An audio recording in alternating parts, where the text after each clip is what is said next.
ராஜாவின் கருத்திற்கு தமிழக வெற்றிக் கழக பொருளாளர் வெங்கட்ராமன் பதிலடி கொடுத்திருக்கிறார். கூடுதல் விவரங்களை செய்தியாளர் மணிகண்டன் வழங்கிட கேட்கலாம். மணிகண்டன், என்ன நடந்தது? இது தொடர்பான முழு விவரங்களையும் பதிவு பண்ணுங்க.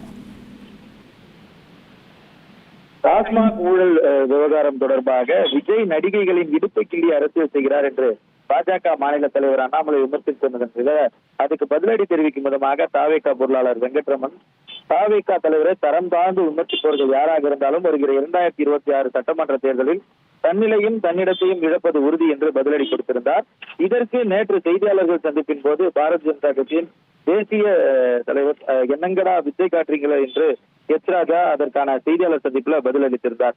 இதற்கு பதிலடி தரும் விதமாக தாவேகா பொருளாளர் வெங்கட்ராமன் எக்ஸ் தளத்துல ஒரு பதிவேற்றிருக்கிறார். இதுல அரசியல் அங்கிட்டும் இங்கிட்டும் எங்கிட்டும் இல்லாதவர், நோட்டாவுடன் போட்டி போடும் கட்சியை சேர்ந்தவர், எம்எல்ஏ பதவிக்காக கருணாநிதியிடம் கையேந்தியவர், தனது அபரிமிதமான சொந்த செல்லா காசில் தன்னை எதிர்த்து போட்டியிடும் எல்லா எதிர்கட்சி நபர்களையும் எளிதாக வெற்றி பெற செய்பவர், தமிழ்நாட்டுக்கு குடிநீர் சாசனத்தை அறிமுகப்படுத்தியவர், நீதிமன்றத்தை தரமான வார்த்தையால் விமர்சித்து பிறகு நம்பியிட்டு மன்னித்து பெறுவர், பாரத் வண்டிகள் மட்டும்தான் எதுவும் என்று போலீசிடம் வீர அர்த்தம் சொன்னவர், யாருந்த அரசியல் சிக்கர் குறிப்பு காரைக்குடியிலேயே என அந்த பதிவிட்டிருக்கிறார்.